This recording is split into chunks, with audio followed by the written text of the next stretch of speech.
Welcome back. It's now time for Midday Sports. Racing United left it late as they made it back-to-back wins to start the Jamaica Premier League season, clipping Waterhouse 2-1 at the Jerusalem Stadium. Tajay Grant opened the scoring in the 37th minute before Racing United's captain Markovich Brown put the ball into his own net to pull Waterhouse level in minute 48. DeAndre Johnson scored in the 4th minute of stoppage time to give them the win.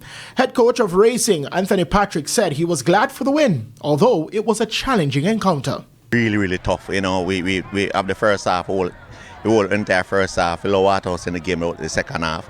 But going down to 10 man, just unfortunate for them, we took over the game there, and that paid the price. Head coach of Waterhouse, Marcel Gill, thought the team wasn't focused. Yeah, it's a tough one at home. I mean, we didn't want to concede the goal. But I think we conceded 2 goals today. I think we're poor concentration. I just think that we lapsed in those 2 moments and it cost us the game. We saw and we prepared for what Racing was coming for today. I think we notified them. But I just think that unfortunately we lapsed in concentration. We were there for it. The Racing was there. In other games, Chapelton Maroons also recorded their second straight win as they blanked Harbourview 2-0, while former champions Portmore United and Tivoli Gardens played out to a 0-0 draw.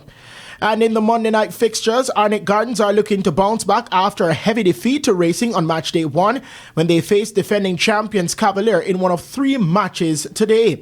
The Junglists lost 5-1 in their first match of the season, while Cavalier drew 0-0. That match kicks off at 4 p.m. And in the doubleheader at the Catherine Hall Sports Complex, last season's runners-up Mount Pleasant opposes Malines United, and in the late matchup, Montego Bay United will host Treasure Beach. Following the announcement of Jamaica's team for the World Athletics Championships, a number of the nation's athletes are expected to begin arriving on Monday in Tottori, Japan for their pre-championship training camp. It will be familiar surroundings for Jamaica's athletes and officials when they arrive in the city, as it also hosted them in 2015 ahead of the World Championships in Beijing, China, as well as for the World Championships in Osaka, Japan in 2007. Jamaica's team of 32 men and 28 women along with a 20-member management team was announced on Saturday. No official reason has been given as yet for national shot put champion Daniel Thomas Dodd opting out of competing at the championships in Tokyo, Japan. Thomas Dodd, the national record holder for the event, is also a Commonwealth and Pan Am Games champion. She also won World Indoor Silver in 2018.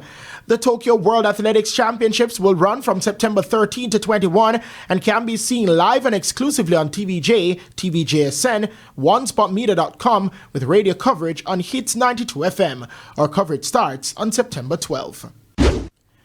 And finally, Tim Seifert struck the fastest ever century in the Caribbean Premier League as defending champion St. Lucia Kings moved a step closer to a playoff spot after beating the Antigua and Barbuda Falcons by 6 wickets at the Darren Sammy Stadium on Sunday. Batting first, the Falcons posted 204 for 4. Shakib Al Hassan led the way with 61 from 26 deliveries. Amir Jangu also scored 56 from 43 balls at the top, while Jamaican Fabian Allen slammed 3 sixes and 4 fours in a 17-ball knock of 38. Tabra Shamsi claimed 3 for 30. In their run chase, the Kings cruised to victory in the end thanks to Seifert's blistering 125 not out. The New Zealander slammed 9 sixes and 10 fours in an innings lasting 53 deliveries, with his 100 coming up in 40 balls. Tim David supported with 23 as 4 bowlers had a wicket each, including Jamaican Nadine Smith, 1 for 25.